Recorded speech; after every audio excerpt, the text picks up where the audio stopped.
నమస్తే. ప్రస్తుతం మనం గన్ పార్క్ దగ్గర ఉన్నాం. ప్రస్తుతం మనతో పాటు తెలంగాణ ఉద్యమకారుడు ఎన్నో ఉద్యమాల్లో పాల్గొని పోలీసులు లాఠీ చార్జీలు సైతం ఇవన్నీ లెక్క చేయకుండా కూడా పెద్ద ఉద్యమాన్ని ఖచ్చితంగా మాకు ప్రత్యేక తెలంగాణ రావాలి అని చెప్పేసి కూడా ఎంతో పోరాటం చేసినటువంటి దుర్గం భాస్కర్ గారు మనతో ఉన్నారు. అన్న చెప్పండి, ఏదైతే 11 సంవత్సరాలు కంప్లీట్ చేసుకొని 12 ఏట అడుగు పెట్టబోతారో నిజంగా ప్రత్యేక తెలంగాణ సాధ్యమైనట్టే అంటారు? ఎందుకంటే కొందరు ఏంటంటే ఓన్లీ భౌగోళిక తెలంగాణ వచ్చింది, ఇక సామాజిక తెలంగాణ రాలేదని చెప్పి కొందరు మాట్లాడుతూ ఉన్నారు. మీరేం చెప్తారు?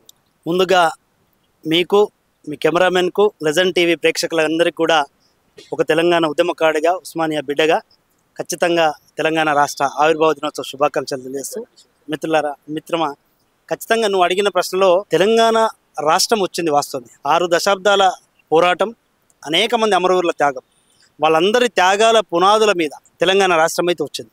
మాలాంటి అనేక మంది ఉస్మాన్ సిటీ విద్యార్థి నాయకులం కావచ్చు, కాకతీయ యూనివర్సిటీ విద్యార్థి నాయకులు కావచ్చు, బయట ఉన్న కవులు, కళాకారులు, రచయితలు, మేధావులు, జర్నలిస్టులు, మీలాంటి జర్నలిస్టులు అనేక మంది తెలంగాణ ఉద్యమంలో వాళ్ళ సర్వస్వాన్ని దారబోసి అలా తెలంగాణ రాష్ట్రంలో మనం నిలబడుతున్నాం. తెలంగాణ నిజంగానే భౌగోళిక తెలంగాణ రాష్ట్రంగా వచ్చింది. కానీ తెలంగాణ అమరవీరుల ఆకాంక్ష అంటే కేవలం జాగ్రఫికల్కి ఒక బౌండరీ గీసి ఇది మాత్రమే తెలంగాణ అని చెప్పడం కాకుండా, తెలంగాణ అంటే తెలంగాణ ప్రజలు, తెలంగాణ అంటే తెలంగాణ సమాజం, తెలంగాణలో ఉన్న యావత్తు అణగారిన కులాలు, దానికి సంబంధించిన ఆదివాసులు కావచ్చు, దళితులు కావచ్చు, గిరిజనులు కావచ్చు, మైనార్టీలు కావచ్చు, బడుగు బలహీన వర్గాలకు సంబంధించిన కావచ్చు, అగ్రకులాల్లో ఉన్న పేదలు కావచ్చు, అందరూ కూడా తెలంగాణ సమాజం. అంతా కలిస్తే తెలంగాణ. కేవలం ఏదో బౌండరీ గీసి తెలంగాణ రాష్ట్రం. ఎస్, ఖచ్చితంగా ఒక రాజ్యాంగబద్ధ ప్రక్రియగా బాబాసాహెబ్ అంబేద్కర్ గారు రచించిన భారత రాజ్యాంగంలోని ఆర్టికల్ 3 ప్రకారం తెలంగాణ ప్రజా పోరాటాలను, విద్యార్థి ఉద్యమాలను, అమరుల త్యాగాలను గుర్తించి గౌరవించి ఆనాడున్న కాంగ్రెస్ పార్టీ ప్రభుత్వం, సోనియా గాంధీ గారు ఇనిషియేట్ తీసుకొని మన్మోహన్ సింగ్ గారు ఖచ్చితంగా రాజ్యాంగబద్ధంగా రాష్ట్రం ఏర్పాటు చేశారు. కానీ రాష్ట్రం వచ్చిన తర్వాత ఈ వచ్చిన రాష్ట్రం ఆ రోజు ఉద్యమ నాయకుడు అని చెప్పుకున్న కేసీఆర్ చేతుల్లో పడి, అంటే ఆ రోజు ఉద్యమ నాయకుడు అని చెప్పుకొని తర్వాత ఫక్త్ రాజకీయ నాయకుడిగా ఎప్పుడైతే కేసీఆర్ మాది ఇప్పుడు ఫక్త్ రాజకీయ పార్టీ, మేము ఫక్త్ రాజకీయ నాయకులు మనం అన్నప్పుడు ఖచ్చితంగా తెలంగాణ ప్రజలకు జరగాల్సిన న్యాయం జరగలేదు. ఇలా నేను కాంగ్రెస్ పార్టీలో ఉండో లేదా ఒక ఉద్యమకాడిగా చెప్పడం లేదు, ఉద్యమకాడిగా చెప్తున్నా, కాంగ్రెస్ పార్టీగా చెప్తున్నా, నేను చెప్పడం కాదు. ఇలా కేసీఆర్ కన్న కూతురు కవిత కూడా చెప్తా ఉన్నది. గత 10 ఏళ్ల కాలంలో మా ప్రభుత్వంలో, మా హయాంలో, మా నాన్న కేసీఆర్ గారి హయాంలో సామాజిక న్యాయం జరగలేదు అని అన్నారు. అదేవిధంగా దక్కాల్సిన అవకాశాలు అందరికీ దక్కలేదు అని చెప్పేసి మాట్లాడడం జరిగింది. అదేవిధంగా అవకాశాలు అందరికీ రాలేదు అని చెప్పేసి ఇలా చాలా స్పష్టంగా చెప్తా ఉన్నది. అంటే ఇప్పుడు మేమంటేనేమో రాజకీయ విమర్శ అవుతుంది, ఎందుకు వీళ్ళు ఉద్యమకారులు కానీ ఇప్పుడు కాంగ్రెస్ పార్టీలో ఉన్నారు కదా అందుకోసం విమర్శ. మరి కేసీఆర్ కూతురే చెప్తున్నది కదా, కేసీఆర్ కూతురు చెప్తున్న సామాజిక తెలంగాణ రాలేదు అని చెప్పేసి చెప్తా ఉన్నది, ఉద్యమకారులకు న్యాయం జరగలేదు అని చెప్తా ఉన్నది, అమరుల కుటుంబాలకు న్యాయం జరగలేదు అని చెప్తా ఉన్నది. దీన్ని ఎట్లా అర్థం చేసుకోవాలి మనం? సో ఖచ్చితంగా ఏ అమరవీరుల త్యాగాలు అయితేనే ఆ త్యాగాల పునాదుల మీద తెలంగాణ విద్యార్థి ఉద్యమకారులు, కవులు, కళాకారులు, ఈ యావత్తు సమాజం అంతా కూడా పోరాడి సాధించుకున్న తెలంగాణను కేసీఆర్ ఏమన్నాడు, సావు నోట్ల తలకాయ పెట్టి నేనే తెలంగాణ తెచ్చినా అని చెప్పేసి ఒక తప్పుడు చరిత్ర, అంటే మా మీదికెళ్ళి నడిచిన చరిత్రను మేము ఆ చరిత్రలో భాగస్వామ్యం, ఆ చరిత్ర నిర్మాణంలో ఉన్న ప్రజల్ని కావచ్చు, మాలాంటి వాళ్ళం కావచ్చు కాదని చెప్పేసి నేను మాత్రమే తెలంగాణ తెచ్చినానే ఒక అహంకారంతో, ఒక దొరతనంతో, గడీల రాజ్యాన్ని తీసుకొచ్చి 4 కోట్ల ప్రజలు పోరాడి సాధించుకున్న తెలంగాణను నలుగురి చేతుల్లో బందీ చేసి కేవలం బంగారు తెలంగాణ, అంటే వాళ్ళు బంగారు పల్లెంలో తినుకుంటూ బంగారు గడిలో వండుకుంటూ తెలంగాణ మొత్తం బంగారమయమైంది, తెలంగాణ ప్రజల బతుకులన్నీ మారిపోయాయని చెప్పేసి ఒక తప్పుడు ఆలోచనతోటి ఉన్నారు. కాబట్టి ఇవాళ కేసీఆర్ కూతురే స్వయంగా ప్రజలకు న్యాయం జరగలేదు అని చెప్పేసి మాట్లాడాల్సిన పరిస్థితి, అట్లాంటి దౌర్భాగ్యం పరిస్థితి. అంటే ఇవాళ నిజంగా తెలంగాణ ప్రజలు చాలా విజ్ఞులు, చాలా విజ్ఞానవంతులు. ఖచ్చితంగా సమయం వచ్చినప్పుడు, సందర్భం వచ్చినప్పుడు ఖచ్చితంగా కర్రు కాల్చి వాత పెడతానడానికి గత 10 ఏళ్ళ నేను రైతు బంధు ఇచ్చినా, నేను అది చేసినా, నేను ఇది చేసినా, నువ్వు ఎన్ని కల్లిబోలి మాటలు చెప్పినా ఉల్టా ప్రజల్నే బ్లాక్మెయిల్ చేసే పరిస్థితి. నాదేం పోయేది ఉన్నది, నాకు ఓటు వేయకపోతే, నేను అధికారం రాకపోతే నేను పోయి ఫామ్ హౌస్లో వండుకుంటా, మీకే అన్యాయం జరుగుతుందని చెప్పేసి. మరి ఇలా ఫామ్ హౌస్లో పండుకొని ఉన్నాడు, అన్యాయం జరుగుతుందా ప్రజలకు? గత ప్రభుత్వం కంటే భిన్నంగా ఖచ్చితంగా సామాజికంగా కొంత ఆలోచన పెట్టి ఇలా ప్రజాప్రభుత్వం అందరినీ కలుపుకొని పోయే విధంగా ఇలా ప్రజావాణి పేరు మీద అటు ప్రజాభవన్లో కావచ్చు, లేదా గాంధీ భవన్లో మంత్రులతో ముఖాముఖి కార్యక్రమం కావచ్చు, ఇట్లా అంటే ఒక యాక్సెస్ అయితే ఏర్పడింది కదా. గత ప్రభుత్వంలో ఎమ్మెల్యేలకు కావచ్చు, మంత్రులకు కావచ్చు సొంతంగా నిర్ణయాలు తీసుకునే అవకాశం లేదు. అదేవిధంగా సొంతంగా వాళ్ళకి వెళ్ళి అపాయింట్మెంట్ తీసుకునే అవకాశం కూడా లేదు. అటు మంత్రులకు లేదు, ఎమ్మెల్యేలకు లేదు, ఇంకా ఉద్యమకారులకు ఎక్కడ అవకాశం వస్తుంది? గద్దరన్న లాంటి మహానుభావుని ఏ తెలంగాణ కోసం అయితే సీమాంధ్ర పాలకులు 6 తుపాకీ తూటాలతోటి ఆయనను కాల్చిరో, రక్త తర్పణం చేసిరో ఈ తెలంగాణ కోసం, ఇదే స్తూపం నుంచి 2007లో బుద్ధుని జెండా పట్టుకొని శాంతి యాత్రను చేసిండ్రో అట్లాంటి గద్దరన్నను అనేక సాహిత్యం, అనేక పాటలు రచించి ప్రజలను చైతన్యవంతం చేసిన అట్లాంటి గద్దరన్న లాంటి వాళ్ళను గడి ముందర కూర్చోబెట్టి 20 ఎండలో నిలబెట్టి అవమానించినావు కదా, ఇంకా మాలాంటి మిగతా ఉద్యమకాలకు ఎక్కడ అవకాశం దొరుకుతుంది?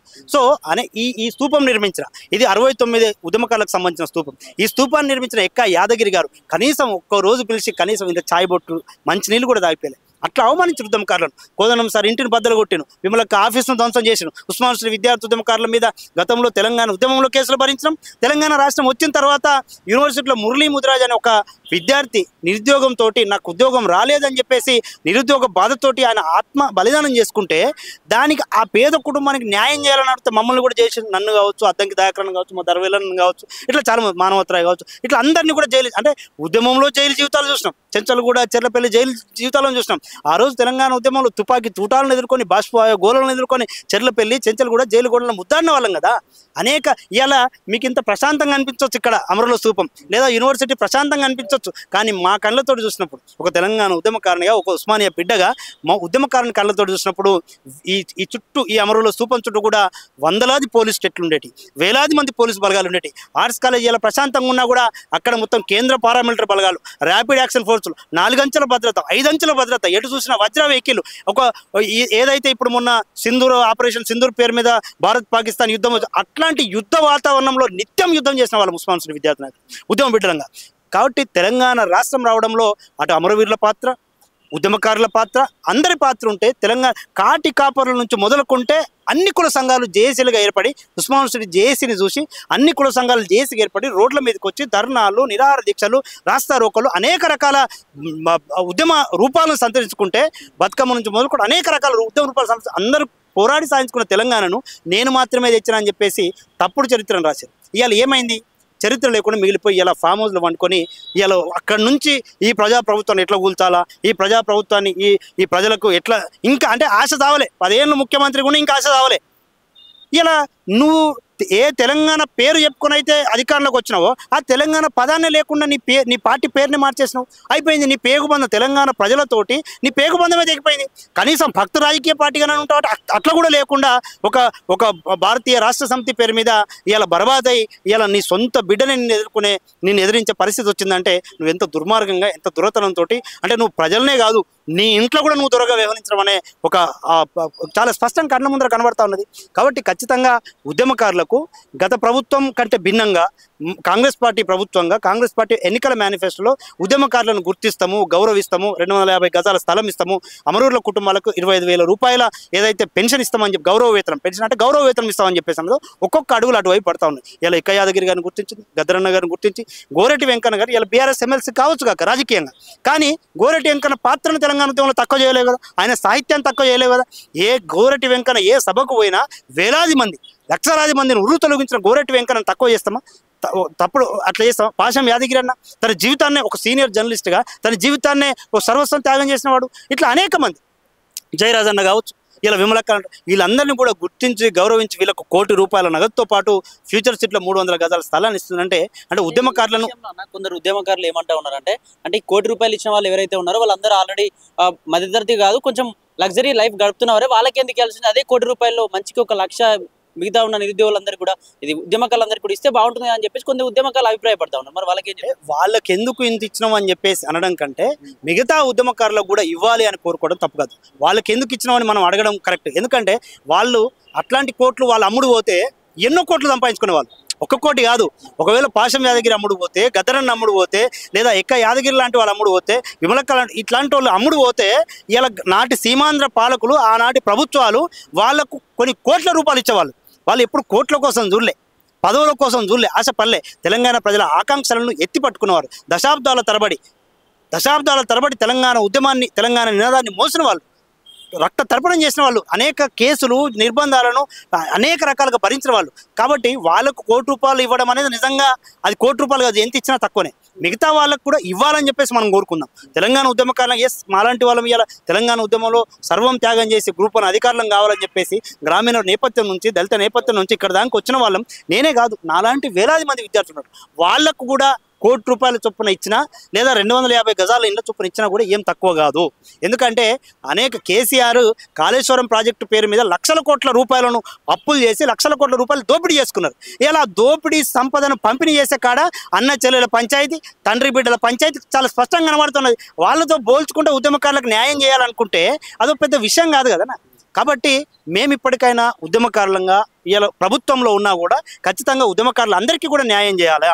ఎవరైతే త్యాగం చేసిన వాళ్ళు ఉన్నారో వాళ్ళకి న్యాయం జరగాలని మనస్ఫూర్తిగా కోరుకుంటున్నాము. అటువైపుగా మా వంతు ప్రయత్నం చేస్తాం. అటువైపుగా మేము ప్రభుత్వంలో ఉన్నంత మాత్రం ఉద్యమకారులుగా మేము నోరు మూసుకొని ఉండం. ఖచ్చితంగా ఉద్యమకారుల గౌరవాన్ని, ఆత్మగౌరవాన్ని పెంచే విధంగా మేము మా పార్టీని ఒప్పిస్తాం, మా ముఖ్యమంత్రి గారిని ఒప్పిస్తాం, మా మంత్రివర్గాలను కూడా మేము కలుస్తాం. ఉప ముఖ్యమంత్రి ఏదైతే ఎంపవర్ కమిటీ ఇవాళ వేస్తూ ఉన్నారో ఆ కమిటీని కూడా కలిసి మేము రిప్రజెంట్ చేస్తాం. అందరికీ న్యాయం జరగాల. ఎందుకంటే జీవితాలను సర్వస్వం ధారపోసిన వాళ్ళం మొత్తం. అంటే గ్రూప్ 1, గ్రూప్ 2 అధికారులు కావాల్సిన వాళ్ళం, ప్రొఫెసర్లు కావాల్సిన వాళ్ళు, లేదా డాక్టర్లు కావాల్సిన వాళ్ళు, ఇంజనీర్లు చాలా మంది త్యాగాలు చేస్తే వచ్చిన తెలంగాణ ఇది. ఒక్క కేసీఆర్ కొట్లాడితే వచ్చిన తెలంగాణ కాదు. బయట ఉన్న అంటే కేసీఆర్ ఏమనుకుంటారంటే టీఆర్ఎస్ నేను ఒక్కనే నాయకత్వం వహించిన తెలంగాణ ఉద్యమంలో నా పార్టీ జెండా మోసినోడే ఉద్యమకారుడు, నా తోడు ఉన్నోడే ఉద్యమకారుడు అని కేసీఆర్ ఒక భ్రమలో ఉంటాడు. ఉద్యమకారులు అంటే కేవలం నీ చుట్టూ ఉన్న మంది మాగదులు మాత్రమే కాదు. ఏదో యూనివర్సిటీలో కొంతమందికి మా వాళ్ళకి అవకాశాలు ఇచ్చి మొత్తం ఉద్యమకారులకు ఇచ్చిన అట్లా కుదరదు. ఖచ్చితంగా ఏ ఉద్యమకారుడైనా అది ఏ పార్టీలో ఉన్నా, ఇప్పుడు ఏ పార్టీలో ఉండొచ్చు, అప్పుడైతే ఉద్యమకారులు కదా, త్యాగం చేసిన వాళ్ళు కదా, ఆ త్యాగానికి విలువ ఉండాలి కదా. అంటే నిజంగా ఇప్పుడు మేము ఉన్నాం, మేము కూడా పదవుల కోసం పాకులాటలో అయితే మేము ఎప్పుడో ఎక్కడో ఏదో పార్టీలు ఎప్పుడో ఉండాల్సింది కదా. తెలంగాణ రాష్ట్రం వచ్చే వరకు ఎందుకు ఇండిపెండెంట్గా ఉంటాం? తెలంగాణ రాష్ట్రం వచ్చిన తర్వాత కేసీఆర్ మా మీద తప్పుడు కేసులు పెడుతున్నప్పుడు, అదేవిధంగా కేసీఆర్ దొరతనం కావచ్చు, భూస్వామ్యతనం కావచ్చు, ఇది నచ్చక కదా మేము తెలంగాణ రాష్ట్రం ఇచ్చిన కాంగ్రెస్ పార్టీ వైపు ఉన్నాం. ఎందుకంటే ప్రజాస్వామ్యబద్ధంగా ఇలా మేము ఎంత కొట్లాడినా ఎంత ఏం చేసినా అంతిమంగా ఒక రాజకీయ నిర్ణయం తీసుకున్నది కాంగ్రెస్ పార్టీ. సోనియా గాంధీ గారు ఇనిషియేటివ్ తీసుకున్నారు, ఆనాటి ప్రధానమంత్రి మన్మోహన్ సింగ్ గారు ఇనిషియేటివ్ తీసుకున్నారు, రాహుల్ గాంధీ గారు ఇనిషియేటివ్ తీసుకున్నారు. ఖచ్చితంగా ఇక్కడ ఉన్న ఎంపీలు, తెలంగాణ కాంగ్రెస్ ఎంపీలు మధుయాస్కి గౌడ్ లాంటి వాళ్ళు కావచ్చు, పొన్నం ప్రభాకరన్ లాంటి వాళ్ళు కావచ్చు, వివేకానంద లాంటి వాళ్ళు, వీళ్ళందరూ కూడా కొంత అంటే ప్రజా ఉద్యమాన్ని ప్రాపర్గా రిప్రజెంట్ చేశారు కాబట్టి వాళ్ళు కన్విన్స్ అయ్యారు. వాళ్ళకు అంటే ఒక రాజకీయ అనివార్యతను అంటే కాంగ్రెస్ పార్టీకి తెలియదా? 140 ఏళ్ళ చరిత్ర ఉన్న కాంగ్రెస్ పార్టీకి మేము తెలంగాణ రాష్ట్రం ఇస్తే రాజకీయంగా నష్టపోతామని వాళ్ళకి తెలియదా?